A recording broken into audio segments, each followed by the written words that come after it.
Nagsimula ang lahat sa taong 02 paghahati 1,967 sa pananakop ng lahi ng demonyo sa lahat ng teritoryo ng tao. Sa gitna ng lahat ng pagkawasak na ito, ang tanging nakaligtas ay ang bida, si Sai Chen, isang rank na assassin. Ngunit nagsimula ang buong gulo na ito 7 taon na ang nakalipas nang biglang lumitaw ang ilang mga hari ng demonyo. Si Lin Yu, isa sa mga haring ito, ay kinukutya ang sangkatauhan, tinatawag silang mga kaawa-awa at mahihinang basura. Pagkatapos ay naghanda siyang wakasan ang lahat, sinasabing oras na para tuparin ni si Chen ang kanyang nag-iisang tunay na layunin. Isang napakasamang pulang enerhiya ang nagsimulang mabuo sa kamay ng hari ng demonyo. Ang kanyang intensyon ay malinaw na malinaw, ang lamunin ang ating bida at sipsipin ang lahat ng kanyang kapangyarihan.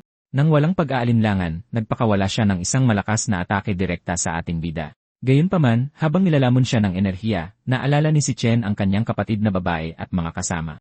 Naalala rin niya ang kanyang master at lahat ng mahal niyang taong nawala sa kanya. Puno ng galit, sumigaw ang ating bida na ang mga demonyo ang kumuha ng lahat mula sa kanya. Kaya naman nanumpa siya na hihilahin niya pababa ang hari ng demonyo kasama niya kahit ito pa ang huling bagay na gagawin niya.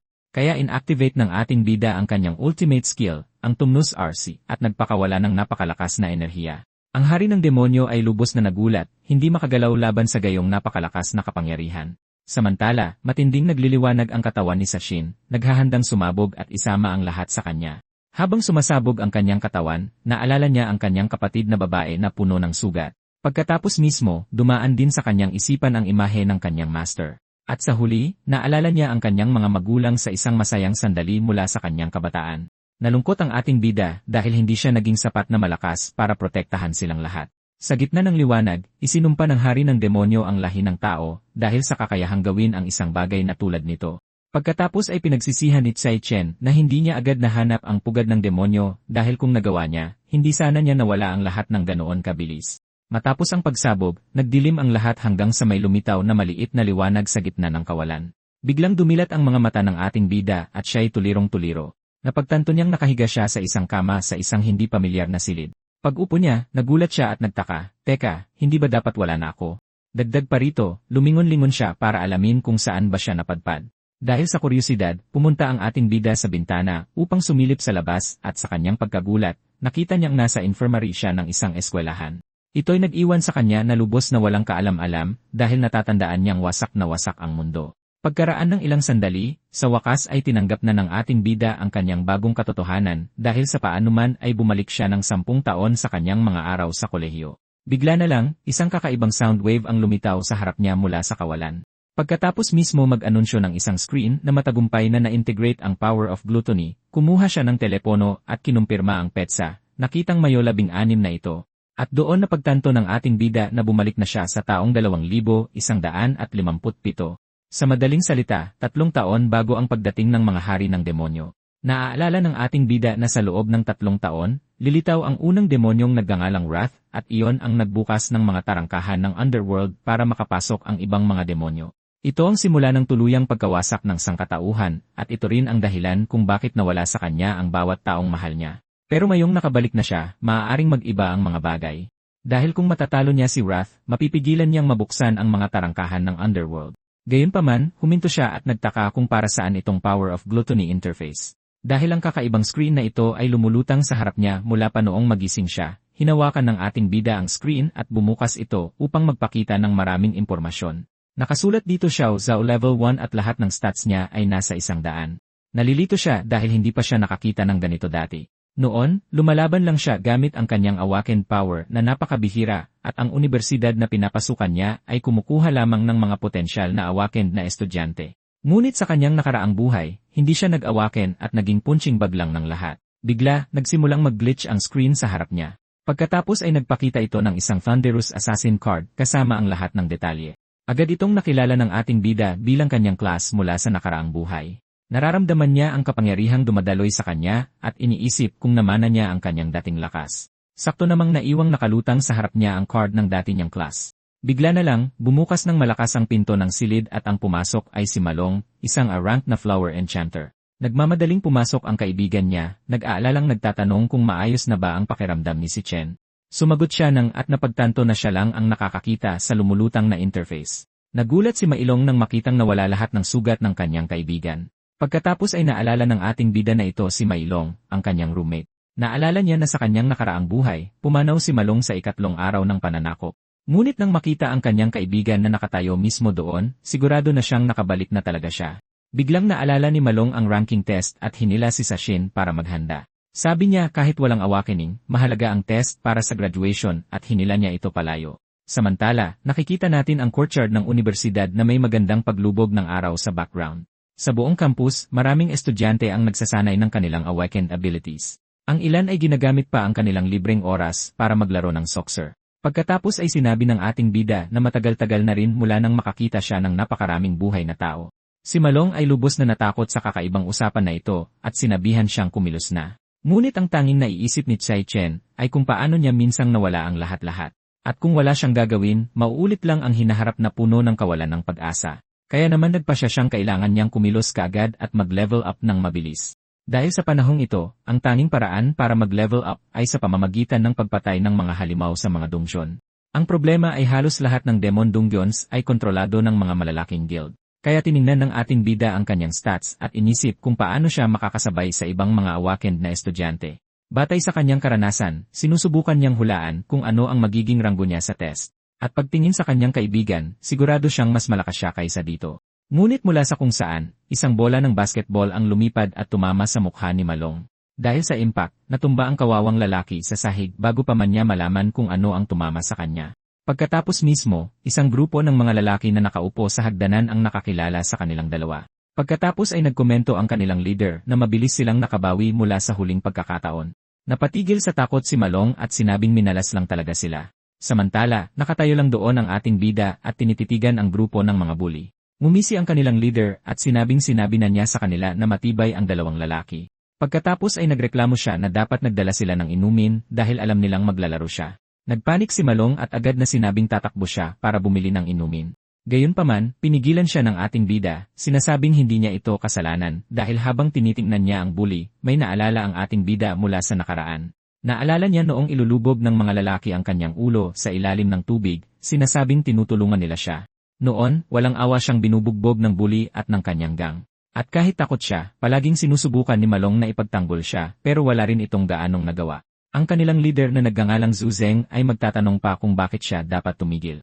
Ayon sa kanya, tulong daw iyon para ma-stimulate ang awakening ng ating bida at habang nagdurusa ang ating bida, tumatawa lang ang ibang mga hangal sa sitwasyon. Matapos siyang himatayin, nabagot ang mga lalaki at umalis na lang. Pagkatapos ay magmamadaling lumapit si Malong para tulungan ang kanyang kaibigan na bugbog sarado sa sahig. Iiyak ang ating bida, nagtataka kung bakit hindi sila tinatantanan. Dahil sa alaalang ito, napagtanto niyang hindi lang sa mga demon dungsyon umiiral ang kasamaan. Nandito rin ito sa mundo ng mga tao sa mga lalaking tulad nila. Sa kasalukuyan, inulit ni Zujung na dapat ay nagdala sila ng inumin. Si Malong, muling natatakot, ay nag-alok na bibili na agad. Ngunit pinigilan siya ng ating bida at sinabing sila ang dapat humingi ng tawad. Nalilito ang bully, hindi maintindihan ang bagong ugali na ito. Nadesperado si Malong at tinanong kung ano ba ang pinagsasabi ng ating bida. Pagkatapos ay lumapit si Gongcheng, isang rank na flower warrior, na may nagniningning na mga kamay. Ngunit tinitigan siya pabalik ng ating bida na may malamig at determinadong tingin. Naalala niya na nagmamalakas-lakasan lang ang lalaking ito dahil sa kanyang kuya. Samantala, ang mga usiserong nakatingin ay nagsisimula ng magkomento sa away. Kinukutya nila ang dalawa, tinatawag silang mga walang kwentang mahihina sa eskwelahan. Lumapit si Gongcheng sa mukha ng ating bida at hindi maganda ang kanyang itsura. At sa nagbabantang tono, tinanong niya kung anong sinabi ng ating bida ng napakahinahon. Sinabi lang ng ating bida na tigilan na niya sila. Nagalit ang bully at sumigaw na kailangan niya ng isa pang bugbog habang humahanda siyang sumuntok. Pero madaling-dali na hinarang ng ating bida ang atake. Huminto ang suntok sa ere na ikinagulat ng husto ni Gongcheng. Nga ang mga manonood, hindi makapaniwala sa nangyari. Dahil alam ng lahat doon na hindi pa nagigising ang ating bida. Nainis ang bully, minura ang ating bida at tinanong kung hinahamon ba niya ito. Ngumisi ang ating bida at sinabing susubukan niya ang kanyang bagong kapangyarihan sa bully. Kumpleto na ang pagbabago ng klase at naging isa siyang electric assassin na may pinatibay na stats. Napatanga si Malong habang tinatanong kung kailan nagising ang kanyang kaibigan. Samantala, nakatayo roon ang ating bida na may dilaw na kidlat na gumuguhit sa kanyang katawan. Hindi na tinag si Gongcheng at inactivate ang kanyang indestructible demon armor. Sumigaw siya na ipapatikim niya rito ang kanyang kamao at sumugod. Pero madaling nakaiwas ang ating bida at naghanda ng mabilis na kontra-atake. At sa isang malinis na suntok, tumama ito ng diretsyo sa mukha ng bully. Napakalakas ng tama kaya tumilapon ang lalaki. Gulat na gulat ang mga tao at si Malong sa hindi kapanipaniwalang eksena. Nakahiga sa sahig, nagmura si Gongcheng at inakusahan ang ating bida ng madayang suntok. Sumigaw siya sa kanyang mga kaibigan, tinatanong kung tatayo lang ba sila roon at manonood.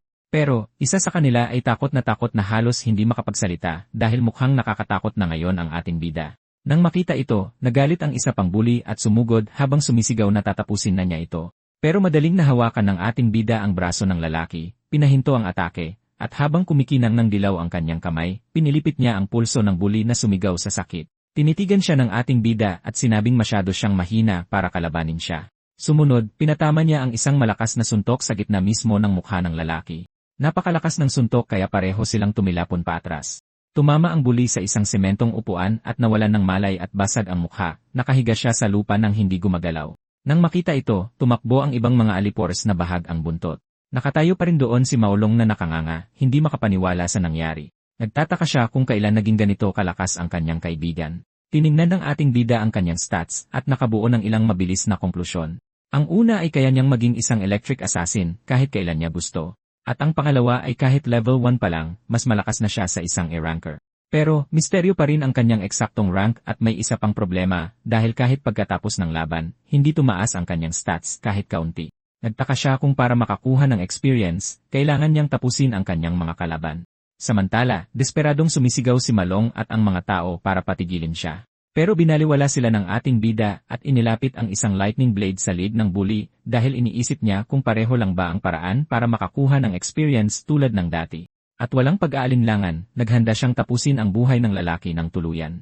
Pero, isang boses ng babae ang pumigil sa kanya na nagsasabing tama na. Ito si Ling Yu, ang Vice President ng Student Council at sa tingin niya ay sapat na ang parusa sa kasalanan. Ginagarantiya pa niya na pagkatapos nito, hindi na siya gagalawin muli ng lalaki. Kaya pinakawalan ng ating bida ang bully, na bumagsak sa lupa, bugbog sarado at walang malay. Iniisip ng ating bida na wala naman talaga siyang gagawin pero kailangan niya itong patigilin dahil kung hindi matatakot ang mga taong tulad nila, hindi sila titigil sa panggugulo. Ang ibang mga alipores na nanonood mula sa malayo ay takot na ngayon. Gulat, pinanood nila ang dalawang talunan ng paaralan na magkasamang umalis. Samantala, pinanood ni Ling Yu ang pag-alis nilang dalawa na may ngiti sa kanyang mukha. Kinagabihan, makikita natin ang men's dorm ng universidad. Sa dorm, sinusubukan ni Malong na kumbinsihin ang iba na nagising na talaga si Chen. Sinabi niya sa kanila na nilampaso ng ating bida si Gongcheng at ngayon ay hindi na sila tinitingnan ng gang. Pero ang kanyang roommate na si Xiang Zuo, isang E-rank corpse mage, ay nagdududa sa buong kwento. Hinawakan niya si Malong at tinanong kung bakit kailangan pang mag-training ng isang taong napakalakas. Isa pang roommate, si Shen Yu, isang flower enchanter, ay iniisip ding nabaliw na si Malong. Nagrereklamo sila na nasa iisang dorm silang lahat dahil sila ang apat na pinakamasamang estudyante ng taon. Nagmamayabang si Xiangzu na siya lang ang combat type doon kaya siya ang numero 1. Sa tingin niya ay mahina si Tsai Chan at pakiramdam niya ay sapat na siyang malakas para sumali sa isang club. Si Xiang Yu naman ay pinaalalahanan sila na bukas na ang ranking test at magiging malinaw ang lahat noon. Samantala, sa isang E-rank demon training dumsyon, isang kahangahangang bihis na figura ang lumabas mula sa energy portal. Ito si Gong Ting, ang Student Council President at kapatid ng bully. Inimpormahan niya ang kanyang team na tapos na ang training para sa araw na yon. Yumuko ang kanyang team habang tumalikod siya na may seryosong tingin sa kanyang mga mata. Pag-alis sa dumsyon, nakita niya ang kanyang kapatid, si Gongcheng, na puro benda at naghihintay sa kanya. Habang basag ang mukha, nagreklamo si Gongcheng sa kanyang kuya. Sumagot lang ang council president na naintindihan niya ang sitwasyon at may malamig na tingin, ipinangako niyang ayusin niya ito para sa kanyang kapatid. Sa ibang lugar, naghahapunan sina Gongting at Ling Yu sa isang magarbong lugar. Tinanong ng dalaga kung paano niya haharapin ang ating bida. Kinuwestiyon ng presidente kung talagang kasing lakas ng sinasabi ng lahat ang ating bida. Ipinaalala ni Ling Yu na wala pang 0 estudyante sa buong paaralan ang umabot sa rank. At dahil walang access ang iba sa mga dungsyon, hindi nila kailanman maaabutan ang kanyang level. Samantala, puspusan ang training ng ating bida, tumatakbo sa ilalim ng malakas na ulan. Tumatakbo siya ng 20 kilometro na may 100 kilong pabigat sa likod dahil pinapabuti ng basic training ang pisikal na lakas ng isang awaken. Pero kahit sa lahat ng pagsisikap na ito, alam niyang malayo pa siya sa ideal dahil naaalala niya na noong taong 2160, lumitaw ang Demon King na si Wrath at sa araw na yon nawala ang buhay ng kanyang kaisa-isang kamag-anak, ang kanyang kapatid. Dagdag pa riyan, ang demonyong ito ang nagbukas ng mga tarangkahan ng underworld para sa iba. Basang-basa ng ulan ang kanyang mukha, itinakda ng ating bida ang kanyang unang malaking layunin, na walang iba kundi ang pabagsakin ang Demon King na si Wrath dahil alam niyang lalo lang itong lalakas sa susunod na 3 taon. Bigla, nag-vibrate ang kanyang telepono sa bulsa ng kanyang jacket. Inilabas niya ang device at nakita na may mahalaga siyang tawag. At sa kanyang pagkagulat, ang tumatawag ay ang kanyang kapatid na si Xion, na akala niya ay matagal nang wala. Nanginginig ang mga kamay, sinagot niya ang tawag na hindi alam ang sasabihin.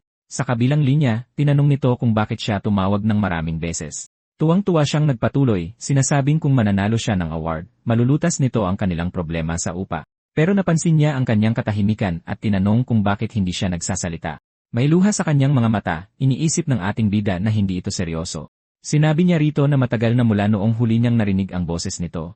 Nagtaka ang kanyang kapatid at sinabing nagkita sila 2 araw lang ang nakalipas saka mabilis na ibinaba ang tawag. Pagkatapos ng tawag, naintindihan ng ating bida na ngayon ay nagsimula na talaga ang lahat. Kaya bumalik siya sa pagtakbo ng may higit pang determinasyon na lumakas sa lalong madaling panahon. At para protektahan ang lahat ng ito, kaya niya pinipilit ang kanyang sarili. Pagbalik sa dorm, naligo siya at naramdaman ang pag-angkop sa kanyang mas batang katawan. Ngayon na nakasuot ng bathrobe, nagsimulang mag-isip ang ating bida sa kanyang susunod na hakbang dahil para mag-level up, kailangan niyang pumasok sa mga demon dungeon na lahat ay kontrolado. Kaya nagtaka siya kung paano siya lalaban sa mga halimaw kung hindi siya makakapasok. At habang nag-iisip, naaalala niya ang mahiwagang kapangyarihan ng gluttony. Bigla, nagsimulang mag-load ang gluttony system at hinila ang kanyang kamalayan papasok. Nagsimulang mahulog ang ating bida sa kakaibang digital space na ito. Hinila siya pababa ng napakabilis ng isang pulang enerhiya hanggang sa mapunta siya sa isang kakaibang lugar sa harap ng isang higanteng tor. Litong-lito, nagtaka siya kung nasaan siya dahil kakatulog lang niya. Mahimbing na natutulog ang ating bida nang hilahin siya ng isang kakaibang puwersa papunta sa isang kakatuwang lugar. Napunta siya sa isang madilim na lugar na may isang malaking nakakatakot na tor sa mismong harapan niya. Litong-lito ang lalaki, nagtataka kung nasaan siya dahil natutulog lang siya 1 minuto ang nakalipas. Dagdag pa rito, nakatitig lang siya sa istruktura, tinatanong ang sarili kung para saan ang tor na yon. Bigla, may mga tunog na nagsimula at mga kakaibang nilalang ang nagsimulang gumapang mula sa lupa. May screen na lumabas na kinikilala ang mga nilalang bilang ranked death hounds. Na-realize ng ating bida na baka nasa loob siya ng isang demon lair. Agad-agad, inanunsyo ng isang system window na nagbabago ang kanyang class habang may kidlat na lumalabas sa kanyang kamay. Natapos ang pagpapalit at siya'y naging isang lightning assassin at nagpa siyang asikasuhin ang mga halimaw. Madali niyang naiwasan ang atake ng isa sa mga hound habang sumusugod ito sa kanya. Pagkatapos, gumanti ang ating bida ng isang malakas na sipa sa nilalang. Sa sandaling matalo ang halimaw, nakakuha siya ng 3 item na tinatawag na Forest of Death. Dahil sa kanyang kasalukuyang lakas, ipinagpatuloy niya ang laban ng walang kahirap-hirap. Na-realize ni Sai Chen na napakadali na lang harapin ang mga rank monster na ito. Dahil doon, alam niyang hindi ito panaginip at nakakuha ng 52 experience points. Dahil doon, nag-level up ang ating bida sa level 2 at masaya siya na pwede siyang mag-grind dito. Kinumpirma ng kanyang stats na nasa level 2 na siya na may 5 puntos na dagdag sa bawat attribute. Naintindihan na sa wakas ng ating bida na nasolo niya ang isang buong demon lair. Tapos, isang mas malaking nilalang ang lumitaw at nagpa siyang gamitin ang lugar na ito para subukan ang kanyang mga limitasyon. At ganoon lang, inatak niya ang halimaw, nakakuha ng experience at nag-level up sa level 3. Pagkatapos ng laban, isang kakaibang mensahe ang lumitaw sa ibabaw ng katawan ng talunang halimaw. Lubos na naguguluhan ang ating bida sa kanyang nakikita. Binasa niya ang salitang devorable at nagsimulang magtaka kung ano ang ibig sabihin nito. Pagkatapos, isang maningning na liwanag ang nagsimulang umilaw sa kanyang palad, at tinanong niya ang sarili kung ito na ba ang tunay na kapangyarihan ng gluttony. Sunod, isang pulang enerhiya ang humigop sa esensya ng halimaw papasok sa kanyang kamay. Kinuyom ng ating bida ang kanyang kamao, sinisipsip ang lahat ng kapangyarihan ng nilalang. Dahil doon, ang halimaw ay naging isang card na naglalaman ng lahat ng impormasyon nito. Na-realize ni si Chen na kaya niyang lamunin ang kanyang mga kalaban at gawin silang sarili niyang mga class. Nagulat siya dahil ang abilidad na ito ay eksakto sa kailangan niya. Naalala ng ating bida kung kailan niya unang ginamit ang misteryosong kapangyarihan na ito, at naalala rin niya ang Demon King na hinarap niya sa hinaharap. Ang kapangyarihang iyon ay ang abilidad talaga ng Demon King na si Lan Yu. Ngayon naiintindihan na niya. Ang power of gluttony ay pag-ari ng hari, at ninakaw niya ito para sa sarili. Karaniwan, ang mga tao ay maaari lamang magkaroon ng isang class na may sariling kalakasan at kahinaan. Gayunpaman, ang ating bida ngayon ay may 2 class ng sabay. Naisip niya na kung patuloy siyang lalantak ng ibang mga halimaw, maaari siyang magkaroon ng walang katapusang class at walang limitasyong kapangyarihan. Dahil sa bagong katotohanan ito, nagtataka siya kung bakit ibinigay sa kanya ang kapangyarihang ito at kung ano ang layunin ng demonic tower sa likuran niya. Bigla, isang napakalakas na puwersa ang nagpatalsik sa kanya paatras. Nakaramdam ang ating bida ng matinding pressure at nagtaka kung ano ba ang nangyayari. Pagkatapos, isang nakakatakot na figura sa tuktok ng hagdanan ang nagsabing sa wakas ay dumating na siya at kanina pa ito naghihintay. Ang kalansay na nakahood ay tinawag siya sa kanyang pangalan, Sai Chen. Niraranggo ng gobyerno ang mga awakener at mga halimaw ayon sa combat power mula rank hanggang la rank. Samantala, halos hindi makatayo sa sariling mga paa ang ating bida laban sa aura ng kalaban. Naalala niya na sa dati niyang buhay, halos maabot niya ang la rank, pero ngayon ay a rank lang siya. Gayunpaman, ang big boss sa harap niya ay isang la rank monster, at ang agwat ng kapangyarihan ay napakalaki. Hindi maintindihan ni si Chen kung paanong ang isang lair na tulad nito ay may ganoon kalakas na nilalang na alam din ang kanyang pangalan. Kahit na ilang beses na silang nagpalitan ng atake, alam niyang maraming pagkakataon ang kalaban para tapusin na ito. Pero malakas pa rin siyang sinaktan ng halimaw na nagpatilapon sa ating bida. Habang nakahiga sa lupa, napansin niya na iniiwasan ng kalaban ang kanyang mga vital spot at tinutumba lang siya ulit. Tinitigan siya ng boss at tinanong kung magpapatuloy pa ba siya sa paglaban. Dahil puro pasa ang kanyang katawan, naiintindihan ng ating bida na gusto ng halimaw na sumuko siya. Binigyan siya ng nilalang ng pagpipilian, bantayan ang Demon Tower kasama nito. Ngunit may determinadong itsura, iniisip ng ating bida na hinding-hindi siya mananatili sa impyernong lugar na ito. Dahil dito, inatake siya ng boss ng isang sinag ng liwanag na tumagos mismo sa kanyang katawan. Lubos na nagulat ang ating bida sa malubhang sugat na katatanggap lang niya. Tinanong ng halimaw kung akala ba niya ay hindi siya papatayin, sinabing naging pasensyoso lang ito dahil siya lang ang may kakayahang makarating doon. Pagkatapos, nagsimulang kumalat ang enerhiya ng boss at pumasok sa mga bumagsak na halimaw. Nagpakawala ang boss ng madilim na enerhiya at nagtanong sa huling pagkakataon. Binigyan niya siya ng pagpipilian, manatili o walang awang durugin. Gayunpaman, ang ating bida, na may kidlat na dumadaloy sa kanyang katawan, ay nakapagdesisyon na. Sumigaw siya na ang kanyang pinili ay tapusin ang halimaw dito mismo ngayon. Para sa nilalang ay katawa-tawa ang lahat at sumugod ito, hawak ang sandata. Nagawa ng ating bida na harangin ang atake ng boss, at may kumpiyansang itsura, naghanda siya para sa kanyang susunod na galaw. Dahil habang lumalaban, napansin niya ang isang pattern sa kanyang kalaban. Bago ang bawat atake, ang halimaw ay tumatagal ng 0.4 seconds. Ito ay nagbigay daan sa kanya na hulaan ang direksyon at matagumpay na maiwasan ang talim. Bukod pa riyan, pagkatapos ng bawat atake, mayroong 0.2 second na delay. Kaya pupuntiryahin niya ang pagkakataong iyon habang walang depensa ang kalaban. At gamit ang isang lightning blade, sinaksak ng ating bida ang puso ng boss. Kahit na hindi ito nakamamatay na atake, naparalisa ng atake ang halimaw sa loob ng ilang segundo. Dahil masyadong mabilis ang kalaban, ginamit niya ang lightning god para makatakas dahil ang ilang segundo na iyon lang ang kailangan niya. Habang tumatakbo, sinabi niyang pinagmamasdan niya ang nag-iisang pinagmumula ng liwanag sa lugar. At habang papalapit siya, inabot ng ating bida ang kanyang kamay patungo sa labasan. Ngunit sa kanyang pagkagulat, ang pinagmumula ng liwanag ay bigla na lang nawala. Ibinunyag ng boss na isa lang itong ilusyon at ang lugar na ito ay hindi isang lair. Humanga ang boss na nahanap niya agad ang pagkakataon. Pagkatapos ay ipinakilala niya ang kanyang sarili bilang si Purgatory Rakshasa, isang La-rank warrior. Nakilala ng ating bida ang anyong ito mula sa Demon King na si Lan Yu. Sinabi ng halimaw na kahit desperado, kaya pa rin niyang suriin ang lahat. Dahil dito ay naalala niya ang kanyang huling laban kontra sa Demon King. Noong araw na yon, si Lan Yu ay naging isang malakas na ice demon at naging isang higanting ice dragon na walang awang umatake sa kanya. Naaalala niya ang hari na nagpapalit-palit sa iba't ibang high rank class, kabilang ang isang anyong halaman na may mga galamay sa lahat ng dako at maging isang nilalang ng liwanag na may sobrang lakas. Naaalala ng ating bida ang lahat ng iba't ibang anyo na iyon at sigurado siya na ang isa sa mga iyon ay eksaktong katulad ng halimaw sa kanyang harapan. Ito ang eksaktong hitsura ng Rakshasa na kanyang kinakalaban. Nalaman ni si Chen na ang Rakshasa ay nilamon ng power of gluttony. At dahil nasa katawan na niya ngayon ang kapangyarihan, naiintindihan niya na ang buong lugar ay nasa loob niya. Pinuri ng halimaw ang kanyang matalas na isip at idineklara siyang karapat-dapat sa lahat ng bagay doon. Nalilito ang ating bida at nagtataka kung ano ang ibig niyang sabihin doon. Bigla, isang nana-rank K na tinatawag na Key of the Void ang lumitaw. Sinabi ng Rakshasa na ito ang susi sa Demonic Tower. Ibinunyag niya na ang pinakamalalakas na demonyong nilamon ni Lan Yu ay nakakulong sa loob. Sinabihan siya ng halimaw na lamunin ang iba at gamitin silang lahat bilang panggatong. Kinuha ng ating bida ang susi at nagtanong kung bakit siya tinutulungan nito. Ipinaliwanag niya na kahit sa mga demonyo, mayroong mabuti at masama at pinatay ng hari ang kanyang mga tao. Iyon ang dahilan kung bakit siya naghintay para sa paghihiganti at ngayon ang ating bida ang kanyang tanging pag-asa. Nalilito si Chen at nagtanong kung sino ang tinutukoy nito, ngunit sinabi lang ng Rakshasa na ang lahat ng sagot ay nakatago sa loob ng Tor. Inalok ng halimaw ang sarili nitong kapangyarihan para mapagbayad ni si Chen ang hari. Natigilan ng ating bida at inulit ang alok, hindi makapaniwala sa narinig. Sumigaw ang raksyasa na mula ngayon ay dapat siyang maging hindi mapipigilan. Nagbabala siya na ang mga demonyo sa loob ay hindi magiging kasing dali niya.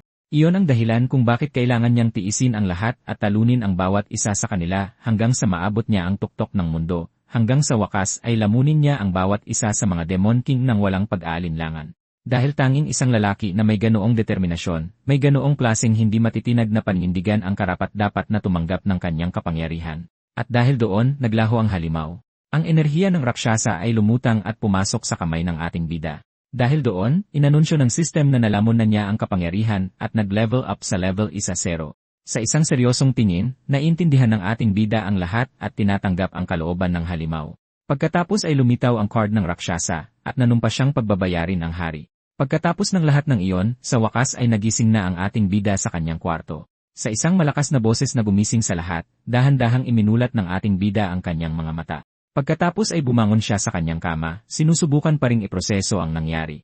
Samantala, nagmamadali ang kanyang mga kasama sa kwarto para hindi sila mahuli sa pagsusulit. Tinitingnan ang sarili, napansin niyang wala na ang kanyang mga sugat at nagtaka kung panaginip lang ba ang lahat. Gayunpaman, pinatunayan ng kanyang system screen na totoo ito dahil pati ang mga nakuha niya ay bumalik kasama niya. Ngayong nasa level 1-0 at may stats na 150, iniisip niya kung ano ang kanyang ranggo. Biglang lumapit si Xiang Zuo at tinawag ang kanyang pangalan sa mapanuksong tono. Sabi niya nang nakangisi na nakarinig siya ng mga chismis na sobrang lumakas si Sai Chen. Kinakabahan ang kanyang kaibigang si Malong habang nakikinig sa pang-aasar. Pagkatapos ay inakusahan siya ni Xiang Zuo na sinusubukang agawin ang kanyang pwesto bilang pinakamalakas sa dorm.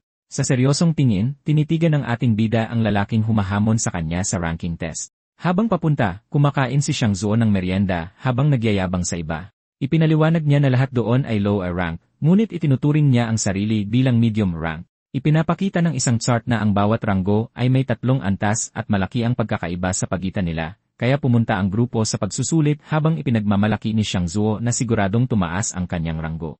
Habang papalapit, hinihikayat siya ng kaibigang si Malong na puntiryahin ang A-rank para lang takutin ang mayabang na lalaki. Pinag-isipan lang ng ating bida ang mungkahi ng kanyang kaibigan at nagpatuloy sila sa paglalakad sa bakuran ng unibersidad.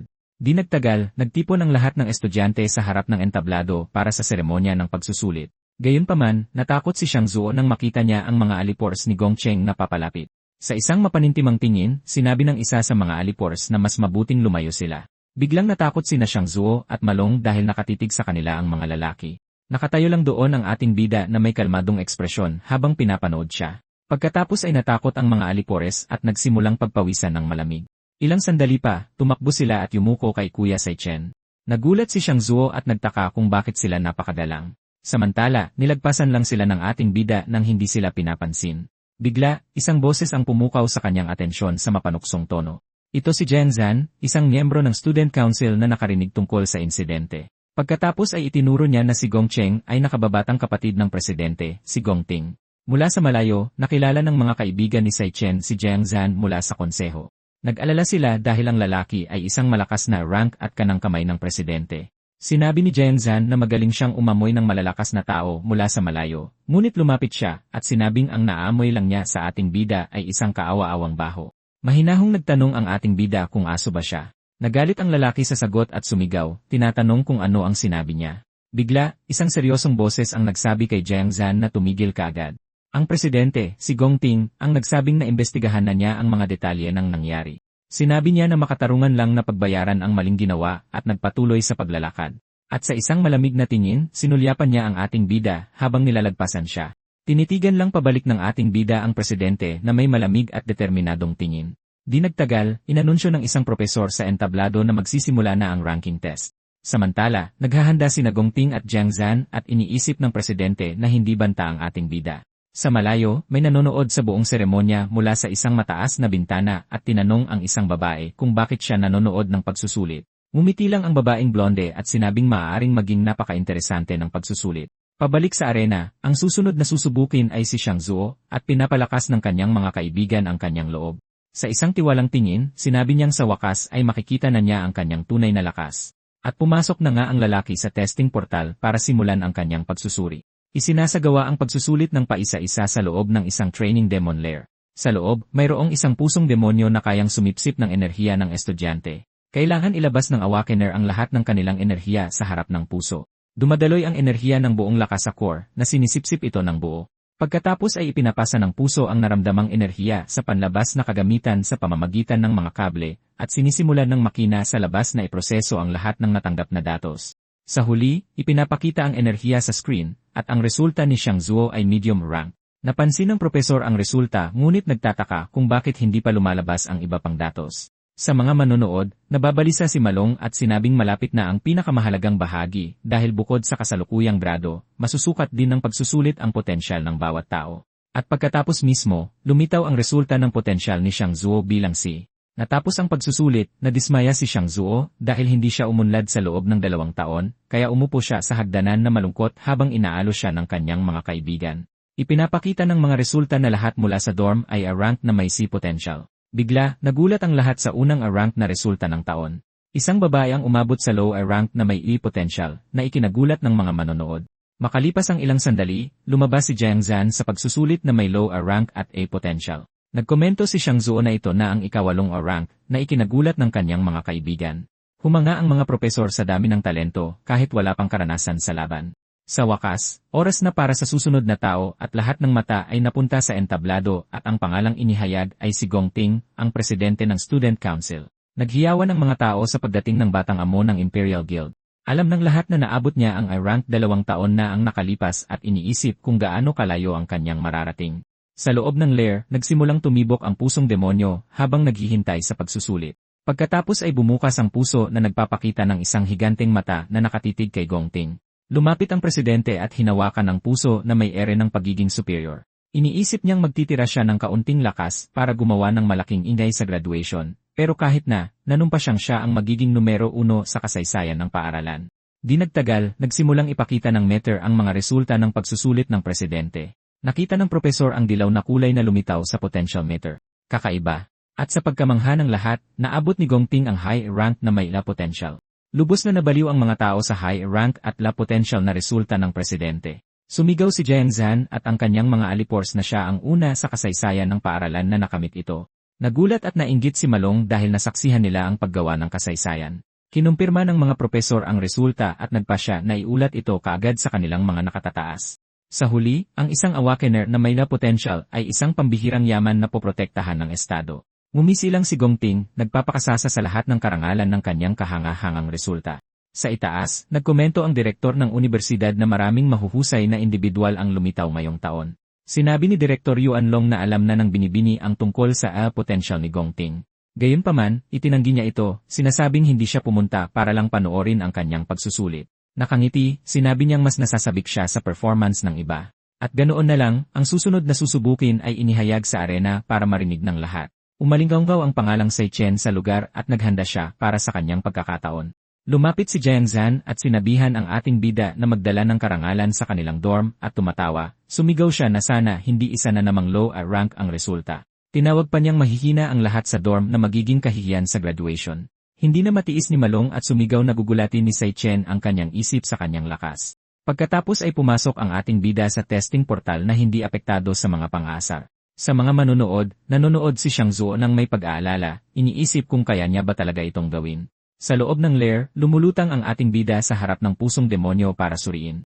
Pagkatapos ay bumukas ang higanteng mata ng puso at tila nagulat habang nakatitig sa ating bida. Sa isang matinding tingin, tinitigan pabalik ng ating bida ang pusong demonyo ng walang takot. Para sa karamihan, ang tanging pagkakataon para patunayan ang kanilang halaga ay sa graduation combat assessment. Ang squad na makakakuha ng unang pwesto ay magkakaroon ng lahat ng miyembro na marirecruit ng Imperial Guild. Kaya naman ang ranking test ay hindi lang para matukoy ang klasifikasyon ng lahat. Ipinakilala ni Jiang Zhan ang bagong miyembro ng kanyang koponan, isang low rank na nagngangalang Yanlin. Kasama siya, kumpleto na ang isa 0-man team ng presidente na may 9 na ranks. Kaya naman, nagiging mahalaga ang pagsusulit para mahanap ang pinakamahusay na mga kasama para sa assessment. Sa ganitong sitwasyon, tiyak na lilitaw ang isang mas malakas na team at ang issue ay mapupunta sa presidente. At syempre, kasabay ng pinakamalakas na team, nabubuo rin ang pinakamahinang team. Nag-aalala si Malong at iniisip kung gaano nakatagal si Chen sa loob. Nagsimulang mang-asar ang mga tao, sinasabing napakahina ng kapangyarihan niya, kaya hindi man lang ito marehistro. Sinabi ni Zhang Jian na basura ang mga natira at sinabihan ang presidente na magkaraoke na lang sila. Pumayag si Gongting at sinabihan siyang tawagan ang iba pang miyembro para sabay-sabay silang umalis. Bigla na lang, nagsimulang ipakita ng ranking machine ang resulta ng pagsusulit. At sa pagkamangha ng lahat, umabot si Chen sa high rank. Tulala ang kanyang mga kaibigan sa dorm sa hindi inaasahang resulta. Tuwang-tuwang sumigaw si Malong na alam niyang malakas talaga ang kaibigan niya. Natulala si Gongting at Zhang Zhen sa high rank ng ating bida. Samantala, sa loob ng lair, isang error message ang lumabas sa system. Napagtanto ng ating bida na ang kanyang base level isa 0 ay katumbas na pala ng isang high rank. May asul na kislap sa kanyang mga mata, nagsimulang magpalit ng class ang ating bida. Pagkatapos ay nag-transform siya bilang Hell Death King para subukan ang kanyang pinakamahinang Devoured class. Bigla na lang, kumurap ang rank meter at nagpakita ng bagong resulta.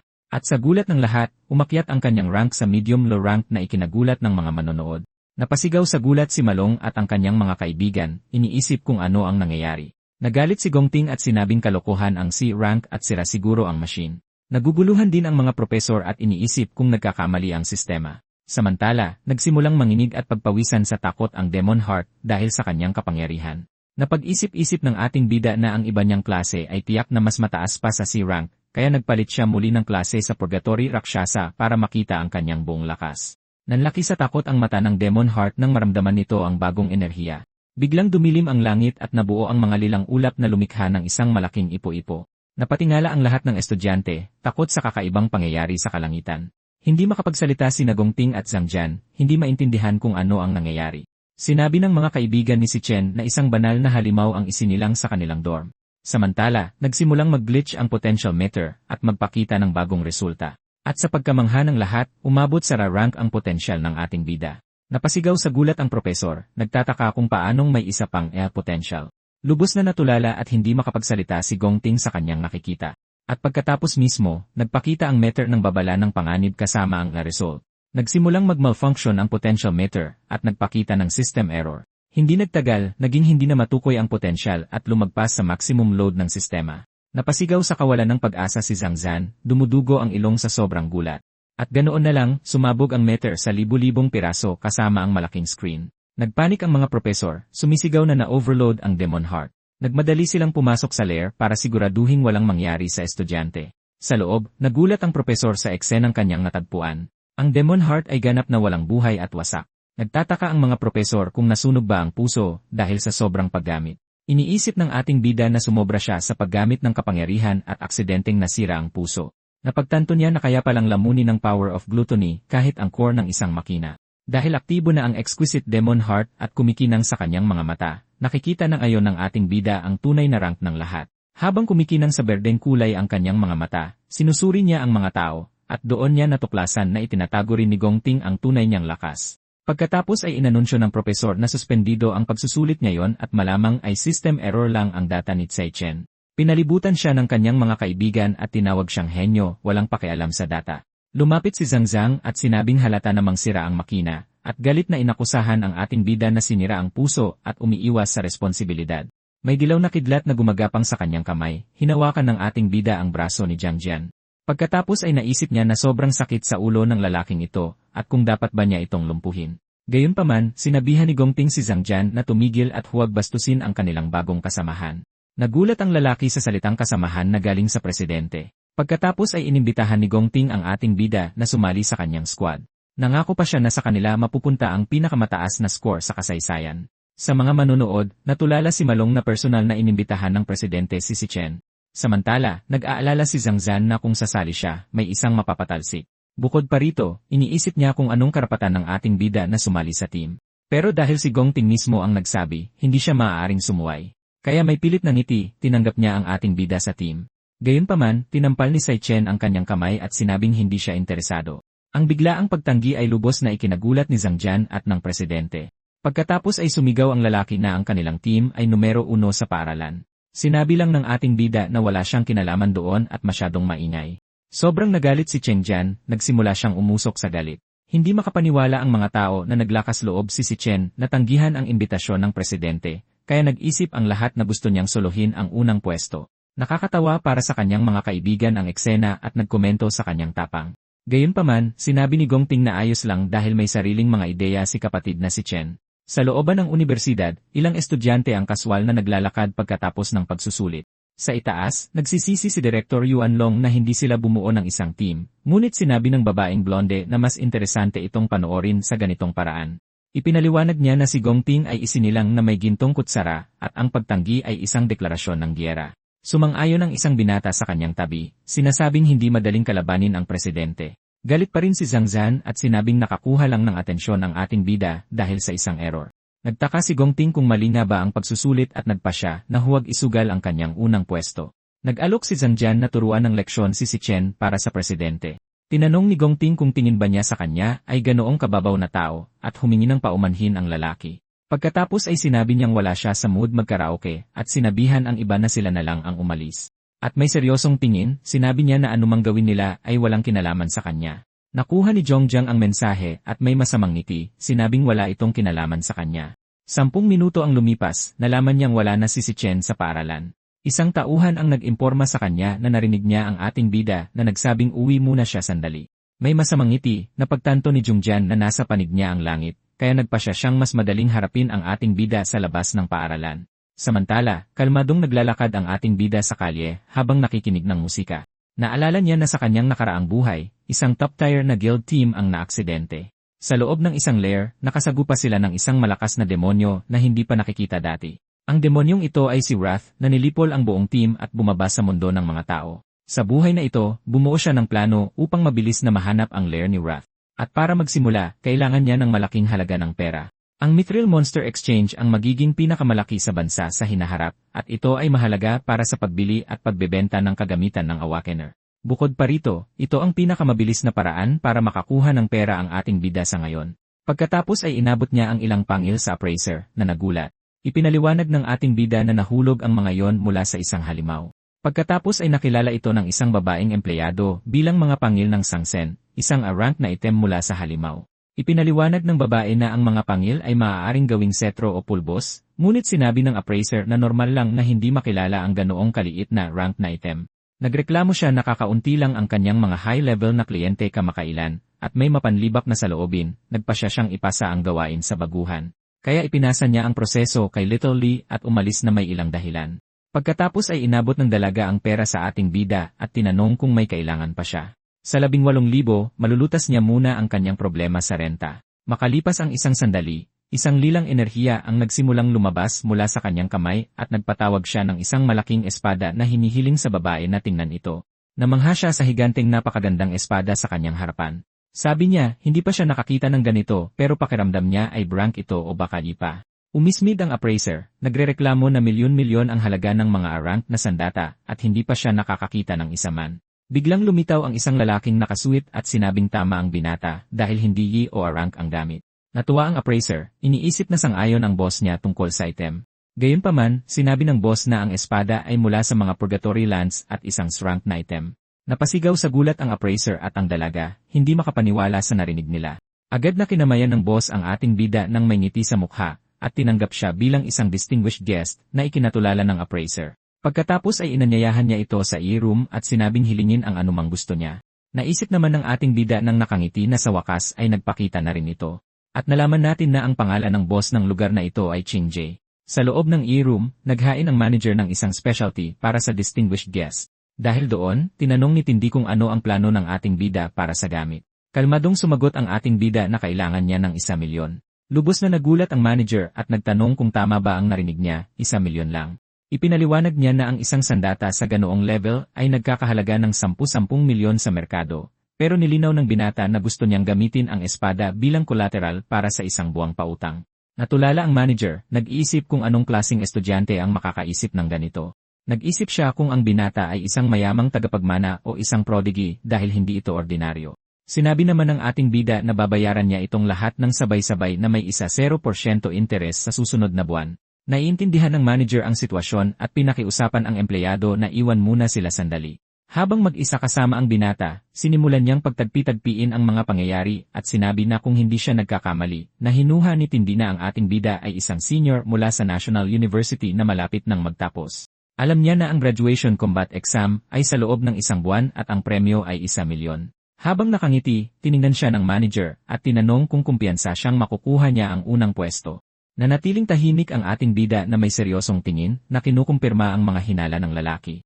Kaya napag-isip ng manager na kailangan niya ang pera para sa isang bagay na napaka-urgent at kritikal. Dahil doon, lubos niyang naunawaan ang sitwasyon at nagpasya siyang tumaya. Kaya nag-alok siya ng 1.2 milyon na cash, walang interes, para sa isang buwan. Inilahad ng manager ang kanyang kamay at sinabing ituring itong isang tanda ng pagkakaibigan sa pagitan nila. Medyo nagulat ang ating bida sa napakagandang alok ng lalaki. Tiniyak sa kanya ng manager na ililihim niya ang lahat at umaasa siyang magkakaroon pa sila ng mas maraming negosyo sa hinaharap. Humanga ang ating bida sa talas ng isip ng lalaki at naunawaan kung bakit siya magiging numero 1. Pagkatapos ay kinamayan niya ang manager, alam na hindi niya kayang talunin ang wrath ng mag-isa. Dahil doon, sinelyuhan niya ang kasunduan at naunawaan na kailangan niya ng mga mapagkakatiwalaang kaalyado para manalo. Pagkatapos ay ipinatong ng binata ang kanyang kamay sa isang magical contract scroll para gawin itong opisyal. Hindi nagtagal, naselyuhan na ang kontrata at nakatanggap ang ating bida ng notification para sa 1,500,000. Tinanong ng manager kung ano ang gagamitin niya para sa graduation exam at nag-alok na pahiramin siya ng ilang kagamitan. Nabanggit niya na wala siyang anumang rank na item pero mayroon siyang ilang A at B rank na available. Ngunit tinanggihan ng bida ang alok habang nagsisimulang mabuo ang mga particle ng liwanag sa kanyang kamay. Dahil doon, nagpatawag siya ng isa pang kaparehong espada na nililinaw na mayroon na siyang sandatang gagamitin. Ang manager at mga empleyado ay lubos na natigilan sa eksena, hindi makapaniwala sa kanilang nakikita. At kaya't nagpaalam na ang ating bida at umalis, habang tinawag siya ni Tindi na isang tunay na bayani. Pagkatapos ay prinomote ng manager ang empleyadong si Xiaoli, dahil sa nagawa nitong mapanatili ang isang napakahalagang kliyente. Malapit sa bintana, lumingon ang ating bida at sinabing, may isa pa siyang kailangang asikasuhin. Pagkatapos ay sinabi niyang gusto niyang bumili ng isang item bago umalis sa lugar. Pag-alis sa equipment shop, pumara ng taxi ang ating bida patungo sa kanyang susunod na destinasyon. Pagkatapos ay dumating siya sa isang malaking istasyon ng bus na may malinaw na layunin sa isip. Sa sandaling iyon, naalala niya kung paanong laging problema ang pera sa kanyang nakaraang buhay. Naalala ng binata ang pagtatrabaho sa maraming part-time jobs para lang makabayad ng upa. Sila ng kanyang kapatid ay namuhay sa kakarampot na kita at kumuha pa siya ng side job para tumulong. Naalala niya ang acceptance letter ng kanyang kapatid sa Academy of Arts. Ngunit kahit na natanggap siya, pinunit niya ang sulat sa mismong harapan niya. Isinuko ng dalaga ang sarili niyang pangarap para lang hindi maging pabigat sa pamilya. Balik sa kasalukuyan, nag-aalala siya dahil dapat ay dumating na ang kanyang kamag-anak. Bigla, isang pamilyar na boses ang sumigaw ng kanyang pangalan na nakuha ang kanyang atensyon mula sa malayo. Nagreklamo ang babae na ilang beses na siyang sinabihan na maghintay sa exit. At ito si Saiyon, ang kanyang kapatid, na nagtanong kung naligaw na naman ba siya sa daan. Natigilan ang ating bida dahil 7 taon na mula noong huli niya itong nakita. Humingi naman ng tulong ang dalaga sa kanyang maleta. Hindi napapansin ang reaksyon ng kanyang kuya, kumaway siya at tinanong kung bakit nakatayo lang siya roon at walang ginagawa.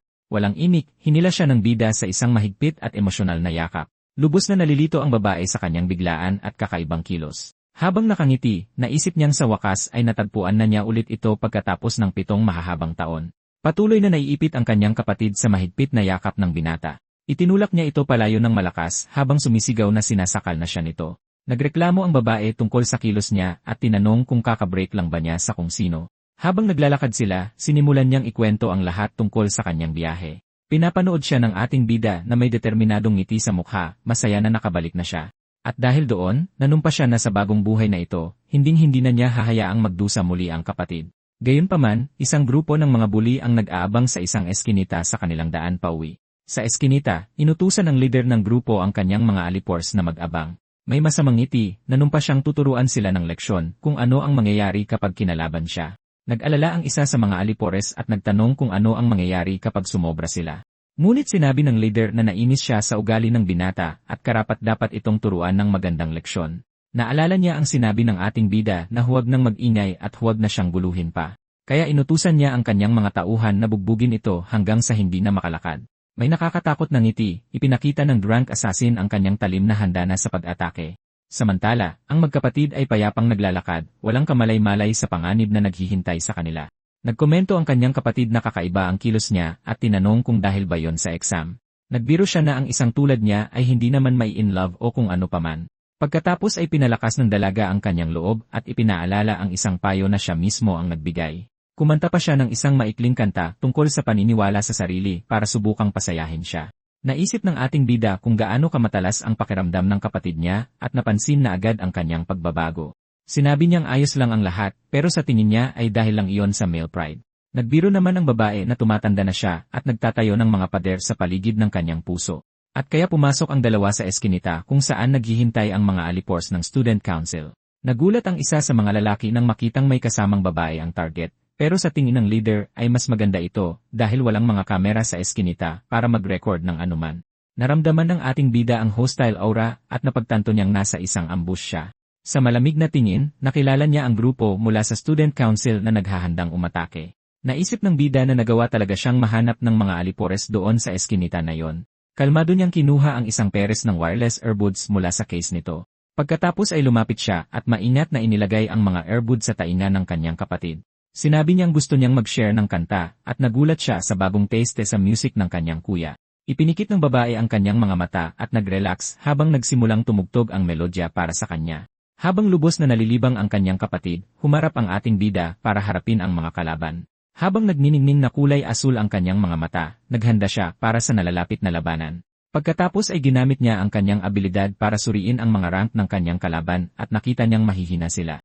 Samantala, ang dalaga ay nananatiling lubog na lubog sa musika, walang kamalay-malay sa lahat ng panganib. May hawak na mga bat at iba pang sandata, sumugod ang grupo ng mga bully sa kanilang dalawa. Naalala niya na sa nakaraang buhay niya, nawala ang kanyang pamilya at ngayon lang niya ulit ito natagpuan. Habang nababalot ng kidlat ang kanyang katawan, nagalit siya dahil sa pagsira sa kanyang sandali. Pagkatapos ay sumigaw siya na hindi sana nila sinira ang muling pagkikitang ito at sumugod ng buong lakas. Sa isang malakas na suntok, tinamaan niya ang unang alipores sa gitna mismo ng mukha. Napakalakas ng impact kaya tumalsik sa malayo ang kalaban, naganap na protektado ng musika. Walang kamalay-malay ang kanyang kapatid sa kung ano ang nangyayari. Ipinagpatuloy ng ating bida ang walang tigil na pag-atake sa iba pang mga bully. Sumigaw sa sakit ang isa sa mga alipores nang tamaan siya sa ulo ng atake ng lalaki. Gumagalaw siya na parang kidlat sa pagitan ng mga kaaway, tinatamaan silang lahat ng may perpektong katumpakan. Sa loob lamang ng ilang segundo, lahat ng mga alipores ay natalo at tumalsik sa malayo ng walang kalaban-laban. Gayunpaman, sinubukan ng isa sa mga bully na umatake ng patalikod gamit ang isang bat. Ngunit nagawang harangin ng ating bida ang atake gamit ang isang kamay ng walang kahirap-hirap. Pagkatapos ay gumanti siya ng isang malakas na suntok na sumira sa depensa ng kalaban. Sumigaw sa sakit ang alipores habang nararamdaman niyang tuluyang nasugatan ang kanyang braso. Agad-agad, nagpakawala ang bida ng isang malakas na suntok sa gitna mismo ng kanyang mukha. Sa isang sipa, pinatalsik niya sa hangin ang iba pang mga alipores ng walang kahirap-hirap. Natakot ang leader habang nagtataka kung paano naging napakalakas ng lalaki. Sa isang nagniningning na dilaw na aura, naghahanda ang ating bida na tapusin silang lahat doon mismo. Ipinagpatuloy niya ang walang tigil na pagpapatumba, pinababagsak ang mga kalaban ng may pambihirang bilis. Walang sinuman sa mga alipores ang makagalaw man lang sa ating bida. Nang makitang natalo ang kanyang mga tauhan, sa wakas ay sumali na sa laban ang asasin gamit ang kanyang punyal. Ipinagyayabang niya na isa siya sa pinakamahuhusay na asasin sa buong eskwelahan at hindi siya matatalo. Sumigaw ang bully na walang laban ang lalaki at sumugod para sa huling atake. Ngunit madaling umiwas ang ating bida at nagpakawala ng isang tiyak na suntok sa kanyang ulo. Napakalakas ng impact kaya tumalsik sa malayo ang leader. Pagkatapos ay lumipad ng walang kontrol ang asasin matapos matanggap ang malakas na suntok. Buong lakas na tumama ang kamao ng ating bida sa baba ng kalaban at sa isang huling suntok, ibinagsak niya ang leader sa lupa ng may matinding puwersa. Mabilis na bumagsak ang katawan ng bully nang walang pagkakataong gumanti sa atake. At sa gayon, bumagsak ang leader sa sahig ng eskinita na lubos na talunan. Nakahiga sa lupa, nakikita ng leader ang isang nakakatakot na baligtad na anino na papalapit sa kanya. Ang anino ay nagpakilala bilang ating bida na nakatitig sa kanya na may nagliliwanag na pulang mata. Sa isang malamig na titig, sinabi niyang binalaan na niya sila na huwag na siyang guluhin pa. Pagkatapos ay galit siyang nagtanong kung hindi ba nakakaintindi ng wika ng tao ang bully. Sumigaw sa sakit ang lalaki at napagtanto na hindi pala nagkamali ang rank test. Mahigpit siyang hinawakan ng ating bida at sinabihang tumahimik habang nakatutok ang isang patalim sa kanyang mukha. Lubos na nataranta ang bully. Nang makitang maglalakas loob talaga ang lalaki na gawin yon, isang nakakatakot na aura ang pumalibot sa kanya at napaisip ang leader kung anong klaseng buhay ang kanyang pinagdaanan. Pagkatapos ay sinabi ng ating bida sa lalaki na pakinggang mabuti ang kanyang susunod na sasabihin. Binalaan niya ito na huwag maglakas loob na pagbantaan ang kaligtasan ng kanyang kapatid at idinagdag na kung magpapakita pa sila sa harap nito isa-isa na may nakamamatay na tingin. Isinusumpa niyang lahat sila ay papawiin niya ng walang pag-aalinlangan. Nanigas sa takot ang bully habang nakadiin pa rin ang patalim sa kanyang mukha. Matapos ang babala, itinapon niya sa tabi ang punyal at umalis, iniwan ang lalaki. Samantala, naging emosyonal ang kanyang kapatid dahil sa musika at nagtataka siya kung bakit gusto niyang umiyak. Nararamdaman ng babae na sa loob lamang ng ilang araw, tila maraming pinagdaanan ang kanyang kapatid. Dahil doon, iniisip niya na hindi siya nag-iisa dahil palagi siyang nasa tabi niya. Pagkatapos ay tinanggal niya ang earbud at sumigaw na nakakainis siya sa paggamit ng ganoong klaseng gimmick. Lumingon ang ating bida na may ngiti at inabutan siya ng isang maliit na kahon ng regalo. Binuksan niya ang kahon na naglalaman ng isang gintong panulat at sinabing regalo ito para kay Shion. Nalaglag ang panga ng babae nang makilala niya ang state-of-the-art na Artman holographic pen. Pagkatapos ay nagtanong siya kung saan siya kumuha ng pera dahil ang bagay na iyon ay nagkakahalaga ng higit sa 1,000,000. Iniisip ng dalaga na masyadong mahal ang regalo at gusto itong ibalik, ngunit naaalala niya ang nakaraan. Gamit ang kanyang sugatang kamay, isinusumpa niya na sa bagong buhay na ito, poprotektahan niya ang lahat tungkol sa kanya. Samantala, ang mga buli na nakahandusay sa lupa ay humihingi ng tulong medikal ng walang tabumpay. Kalaunan sa bahay, sinubukan ng kanyang kapatid ang bagong panulat, gumuguhit gamit ang isang matingkad na kulay rosas na ilaw. Namangha siya sa kakayahang lumikha ng mga holographic na imahe sa hangin ng napakadali. Kumakain ng noodles ang ating bida na masayang-masaya, at sinasabing ang kanyang luto ang pinakamasarap sa buong mundo. Ngunit pinagalitan siya ng babae dahil sa paggastos ng malaking pera gayong kailangan pa nilang magbayad ng upa. Pagkatapos ay ginulat niya ito sa pagsasabing na bayaran na niya ng advance ang upa para sa buong taon. Gumawa ng palusot ang lalaki tungkol sa isang business partnership kasama ang isang kaibigan. Hindi naniwala sa kasinungalingan ang kanyang kapatid at napagtanto niyang may mga itinatago na siyang lihim sa kanya. Gayunpaman, nang tingnang mabuti, may napansin siyang kakaiba sa mukha ng kanyang kuya. Napagtanto niyang matagal na panahon na pala mula noong huli niyang nakita ang ganoong kasaya at totoong ngiti sa kanya. Dahil doon, lumapit siya at ipinatong ang kamay sa kanyang balikat na may nag-aalalang tingin. Pagkatapos ay hiniling sa kanya ng dalaga na huwag masyadong pilitin ang sarili anuman ang mangyari. Ngumiti lang at tumango ang ating bida para pakalmahin ang kanyang kamag-anak. Sa ibang lugar, may nag-ulat na malubhang nasugatan ang leader ng mga bully sa ospital, at kahit ang pinakamahusay na healer ay hindi siya mapapagaling ng lubusan sa loob ng isang buwan. Nagulat ang council president na hinabol ng lalaki ang ating bida at nauwi sa ganito. Nagkomento ang isang babae na mukhang hindi makakasali ang bully sa graduation assessment. Ngunit sinabi ng presidente na hindi ito mahalaga dahil pabigat lang siya sa team. Bigla, isang matandang lalaki ang pumasok sa silid upang kausapin ang batang amo. Ito si Gong Xuan, ang Director of Employment sa National University for the Awakened.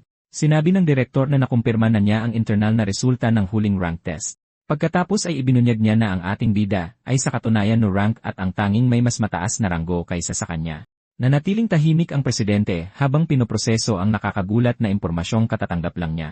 Naalala ng lalaki na inimbitahan ng kanyang ama ang vice president na dumalo sa graduation. Kaya sa isang emergency, maaari niyang hilingin sa kanyang pamangkin na punan ang pwesto sa team.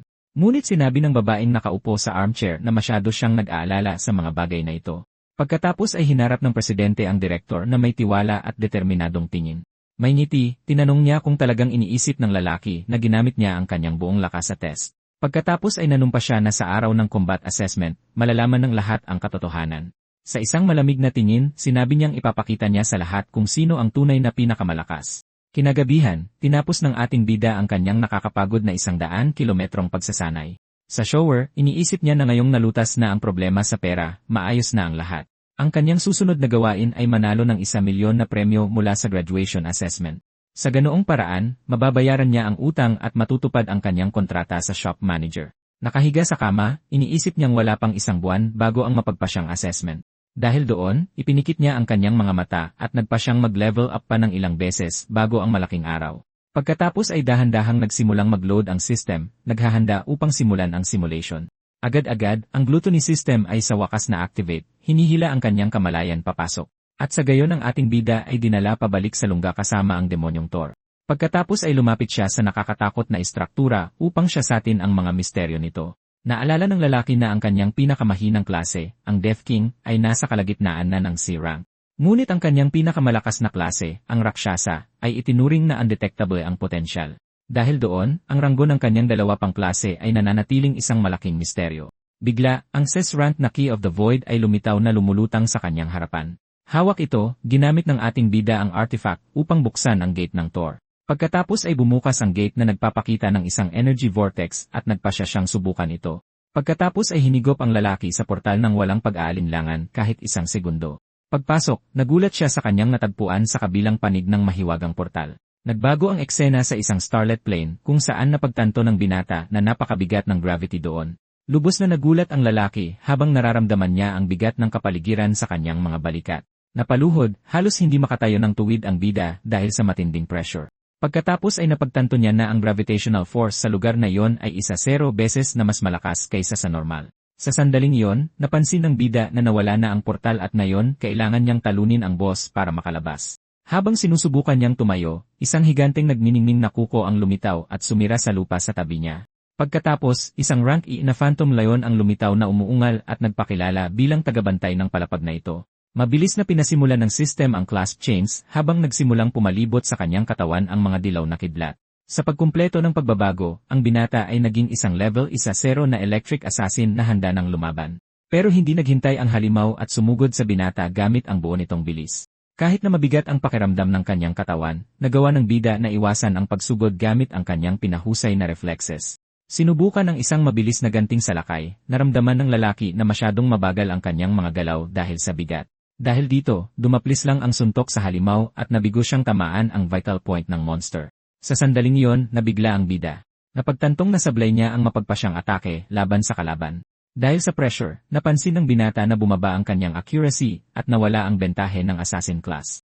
Galit na umungal ang halimaw at patuloy na sumugod, hindi binibigyan ang ating bida kahit isang segundo ng pahinga. Nagtataka siya kung ganito kalakas lahat ng halimaw sa Thor habang sinusubukan niyang makaligtas sa laban. Sakto namang inactivate ng system ang Purgatory Rakshasa class, naganap na nagpabago sa itsura ng batang mandirigma. Gamit ang bagong kapangyarihan, nakakuha ang bida ng malaking bonus sa kanyang lakas at tibay para harapin ang pisikal na hamon. Pagkatapos ay nagpakawala ang bida ng isang mapaminsalang suntok sa halimaw na nagpapakitang bumaliktad na ang sitwasyon pabor sa kanya. Dahil doon, ginamit niya ang kanyang gravity accumulation ability para ibagsak ang leon sa lupa gamit ang isang suntok. Ang lakas ng impact ay nagpataas ng kapangyarihan ng suntok ng higit sa 600%. Sa high gravity na kapaligirang ito, ang lakas ng kanyang suntok ay pinalakas ng 60 beses. Naging desperado ang halimaw dahil sa napakalakas na puwersa ng atake na tinatanggap nito. Sumigaw ang halimaw na hindi siya mapipigilan ng lalaki habang sinusubukan nitong manlaban, ngunit hindi na kinaya ng leon at nadaig ito ng isang triple gravity super heavy calamity. Pagkatapos ng mapaminsalang atake, wasak ang kamay ng binata at halos hindi siya makahinga. Nakahiga sa bunganga ng lupa, nakita niya na nakakuha siya ng Phantom Lion Bone bilang gantimpala sa kanyang tagumpay. Sa 1,200 experience points, ang bida ay sa wakas nag-level up sa level 11. Pagkatapos ay ipinaliwanag ng isang screen na ang bawat bituin sa isang class card ay kumakatawan sa isang stat multiplier. Pinagkumpara niya ang kanyang mga class at nakita na mas malakas ang Rakshasa kaysa sa Electric Assassin. Kahit sa lahat ng kapangyarihang ito, napagtanto niya na wala pa sa kanyang mga class ang umabot sa rank E. Nagsimulang mag-isip ang bida tungkol sa isang bagay na bumabagabag sa kanya mula nang matapos ang laban. Nagtataka siya kung bakit hindi lumitaw ang Devour option pagkatapos niyang talunin ang halimaw. Bukod pa roon, ang gate papunta sa susunod na level ay hindi rin lumitaw kahit saan sa mapa. Sa isang takot na tingin, isang nakakatakot na posibilidad ang pumasok sa isip ng ating bida. Bigla, isang maliit na madilim na portal ang dahan-dahang nabuo sa mabituing kalangitan. Mabilis na lumaki ang portal at naging isang malaking itim na siwang sa gitna ng kawalan. Mula sa kadiliman ng portal, maraming peres ng nagniningning na mata ang nakatitig sa kanya. Sa sandaling iyon, naintindihan niya na ang tunay na boss ng palapag na ito ay hindi pa lumalabas. Pagkatapos ay iniluwa ng portal ang isang grupo ng mga leon at napagtanto ng bida na ang halimaw na pinabagsak niya ay isang ordinaryong nilalang lamang. Mabilis na sumugod ang isa sa mga halimaw at mabangis siyang inatake, na sumugat sa kanyang kamay. Agad siyang pinalibutan ng iba pang mga leon at inatake mula sa lahat ng direksyon ng walang awa. Pagkatapos ay naalala ng binata ang babala ng Rakshasa tungkol sa walang katapusang pagdurusa na naghihintay sa kanya sa Thor. Nagpatuloy ang boses ng halimaw mula sa nakaraan, sinasabing kailangan niyang tiisin ang lahat para lumakas. Sa bugbog na mukha, naintindihan ng binata na kailangan niyang lampasan ang bawat hamon na darating sa kanya. Bigla, napabalikwas siya ng gising sa kanyang kama. Nang mapagtantong isa lang itong bangungot, umupo ang bida sa kama na nanginginig pa rin at sinusubukang iproseso ang tindi ng panaginip na yon. Hinawakan niya ang kanyang katawan at naramdaman ang phantom pain ng laban na parabang lahat ay totoong-totoo. Ngunit naiintindihan ng bida na walang mga shortcut para maging makapangyarihan sa malupit na mundong ito. Pagkatapos ay lumipat ang eksena sa auditorium ng universidad kung saan magsisimula na ang isang graduation ceremony. Sa mga manonood, nakikita natin si Gong Xuan, ang direktor ng Career Services, na masusing nanonood sa lahat. Nagkomento ang ilang estudyante na may mga matataas na opisyal mula sa Guild Alliance ang dumating para manood ng pagsusulit. Naintindihan ng isa sa mga estudyante kung bakit binago ang mga panuntunan para sa pagsusulit ngayong taon. Ipinaliwanag niya na ngayon, kailangan ng bawat team ng 5 miyembro at isa sa kanila ay dapat hindi bababa sa rank. Sakto namang tumikim ang announcer sa mikropono para makuha ang atensyon ng lahat. Pagkatapos ay inanunsyo niya na naipadala na sa kanilang mga relo ang impormasyon ng rank ng mga estudyante. Dahil doon, tumingin ang lahat ng estudyante sa kanilang mga pulso at inactivate ang mga holographic na listahan. Ipinapakita sa listahan ang mga pangalan at rank ng mga estudyante, kung saan nasa tuktok si President Gong Ting tulad ng inaasahan.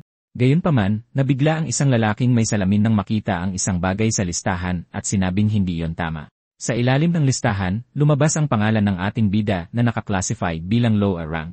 Dahil dito, nabigla ang kaibigan niyang may salamin at nagtaka kung paano siya nagkaroon ng ganoong kababang rank. Naalala ng isang babae na si Rank ang lumabas sa test niya at kinwestiyon kung paano siya bumagsak sa pinakamababang antas. Napagpasiyahan ng mga bully na nasira ang Demon Core at nagsisi ang isa sa kanila na hindi nakipag-team sa kanya. Dahil dito, wala nang gugustuhing makipag-team sa binata dahil sa kanyang klasifikasyon. Sa mga manonood, nagkomento ang isang estudyante na siguro'y nagsisisi na ang lalaki sa pagtanggi sa imbitasyon ng presidente. Samantala, inoobserbahan ng Student Council President ang lahat ng may seryoso at mapanuring tingin. Sa entablado, inoobserbahan ni Director Gong Tsuan ang kanyang pamangkin na may tingin ng pagkadismaya. Iniisip niya kung paanong ang kanyang walang kwentang pamangkin ay hindi pa rin natututong gumamit ng tunay na kapangyarihan. Nagpa siya ang direktor na turuan siya ng leksyon para ang kanyang kalaban ay hindi man lang mag-qualify sa pagsusulit. Minamadali ng announcer ang mga estudyante na bumuo ng kanilang mga team at lahat ay tumakbo papunta kay Gong Ting. Isang pulutong ng mga estudyante ang desperadong nagmamakaawa na sumali sa team ng Council President. Ilan sa kanila ay inaalok ang kanilang mga kasanayan tulad ng isang babae na nagsasabing siya ay isang magaling na healer. Sumigaw ang isa sa mga miyembro na umatras ang mga tao dahil may isang pwesto na lang na natitira sa kanilang team. Kalahating oras ang lumipas, matagumpay na natapos ang pagbuo ng ilang mga team. Habang nagdiriwang ang ibang mga grupo, ang bida at ang kanyang mga kaibigan ay nakabukod sa isang sulok. Dismayado ang grupo ng bida dahil walang gustong sumali sa kanila dahil sa kanilang mababang mga rank. Nag-aalala sila na baka hindi man lang sila makakwalify sa pagsusulit dahil kulang sila sa miyembro. Nagalit ang isa sa kanyang mga kaibigan at sinabing, imposibleng pinakamababang rank ang performance ng lalaki. Napagtanto ng bida na ang mga panuntunan ay sadyang ginawa para targetin ang kanilang dorm. Ang combat exam ang malaking pagkakataon ng mga estudyante at ang score ng team ang magtatakda ng kinabukasan ng lahat. Bukod pa rito, ang bilang ng mga halimaw sa lair ay nakabase sa laki ng bawat nabuong team. Kaya naman, ang pagkakaroon ng mas maraming tao sa team ay hindi garantiyan ng mas mataas na score sa dulo ng pagsusulit. Kahit na, ang pinakamalalakas na estudyante ay nagsasama-sama at walang gustong makipag-team sa pinakamahihina sa paaralan. Nang makita ang sitwasyon, isang babae ang lumapit at tinawag si Xiang Zuo, isa sa mga kaibigan ng bida. Sinabi niya na kulang ng isang tao ang kanyang team at inanyayahan siya para hindi siya maiwan kasama ng mga mahihina. Alam ng ating bida na kung magpapatuloy ang ganito, tiyak na maiiwan silang tatlo. Dahil doon, mawawala ang kanilang karapatang makipagkumpetensya at masasayang lang ang lahat ng kanilang pagsasanay. Pagkatapos ay humingi ng paumanhin ang kanyang roommate sa babae, magalang na tinatanggihan ang kanyang alok.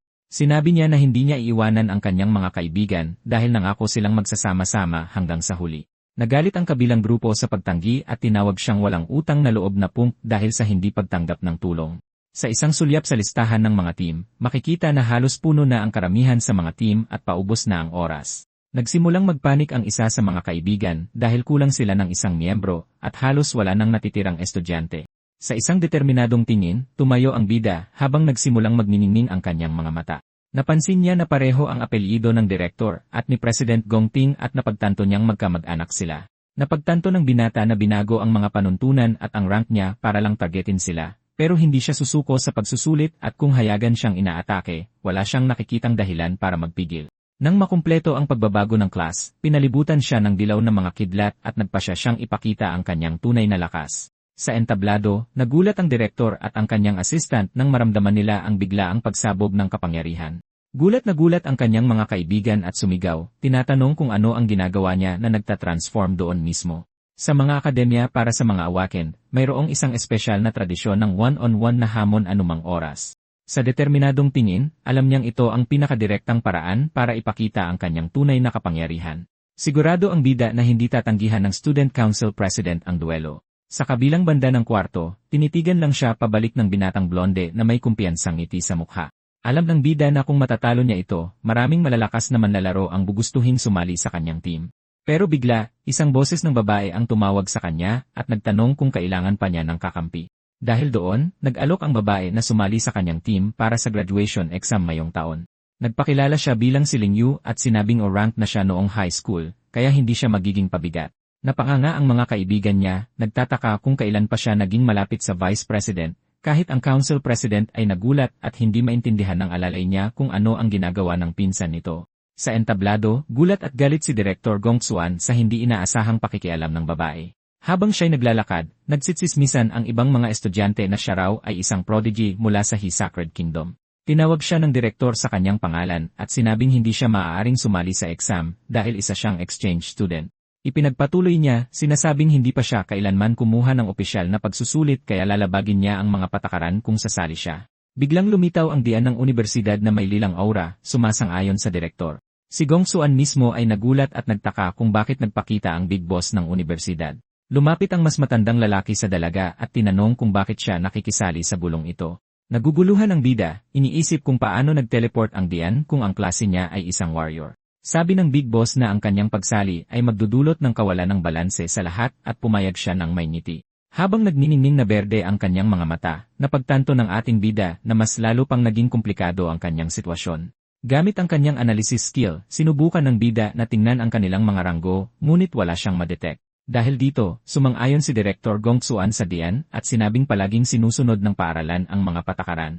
Ipinaliwanag niya na ang misyon ng universidad ay sanayin ang mga elite na mandirigma para sa kinabukasan ng mundo. Bukod pa rito, ipinaalala niya sa kanila na ang graduation exam ay isang sinauna at napakahalagang tradisyon para sa lahat. Tinanong naman ng diyan kung paano mananagot ang paaralan kung mawalan ng pagkakataon ang mga estudyante dahil sa isang bagay na hindi patas. Pinagpawisan ang direktor, iniisip kung nalaman ba ng big boss na binago niya ang sistema. Hindi siya makapaniwala na nakipagkampihan ang diyan kay Ling Yu para lang tulungan ang batang iyon mula sa mga dorm.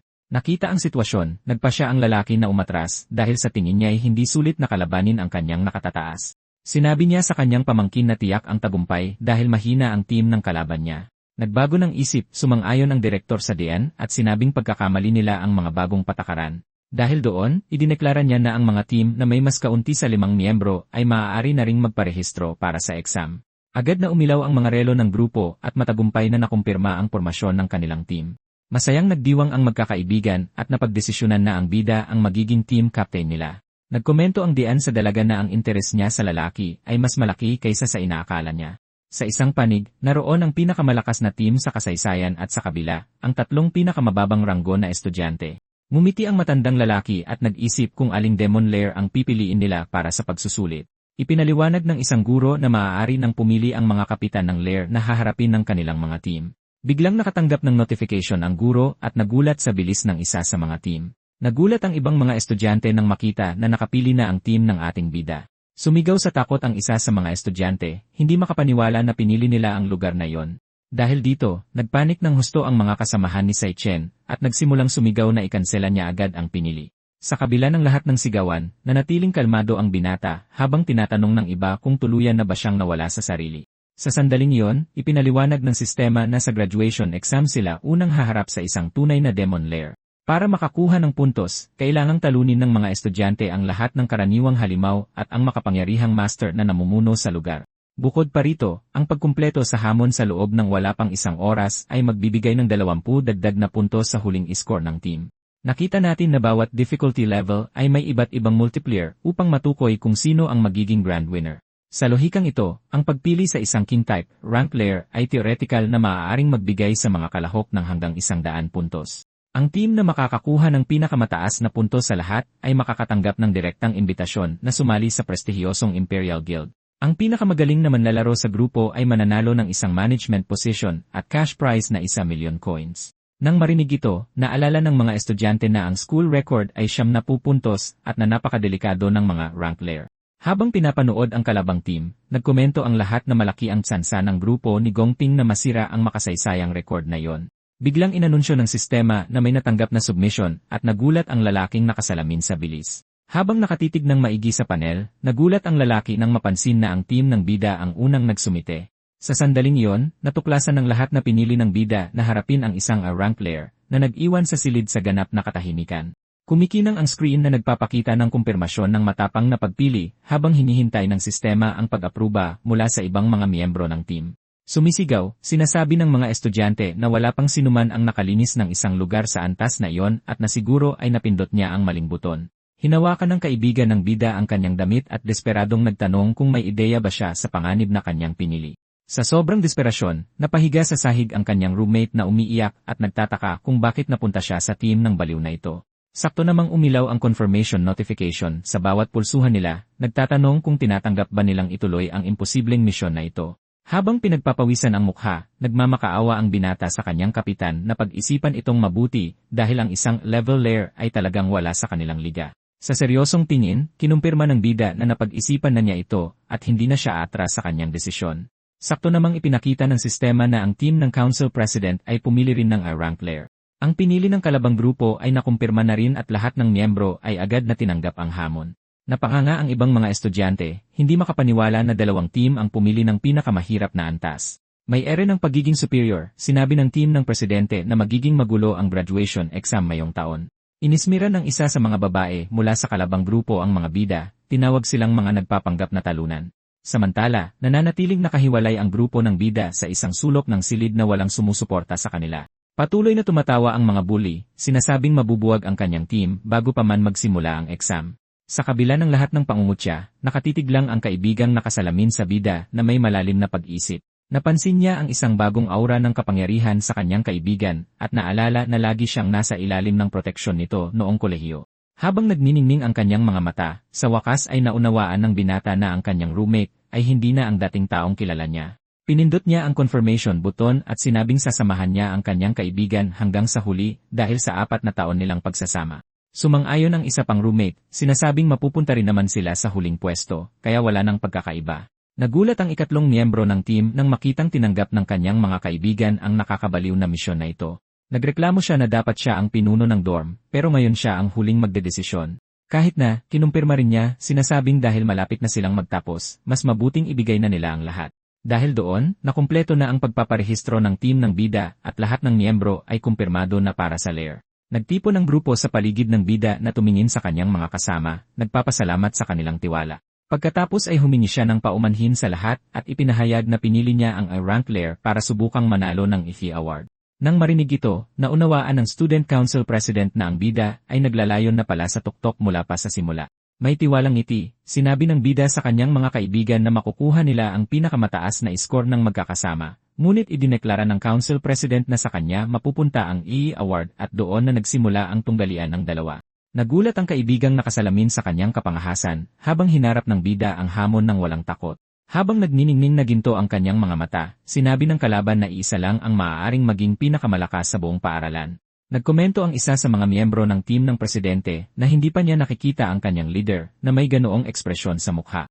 Sa sandaling iyon, ang tunggalian ng dalawang binata ay sa wakas ay nabunyag para makita ng lahat ng estudyante. Sa entablado, umiti ang dian at nagkomento kung gaano kahanga-hanga ang kabataan dahil sa hindi pagkatakot sa hindi alam.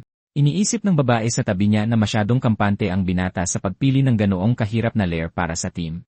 Ipinaliwanag naman ng isang screen na ang mga rank layer ay nagbibigay ng 3 beses na multiplier at maaaring umabot ng hanggang 150 puntos.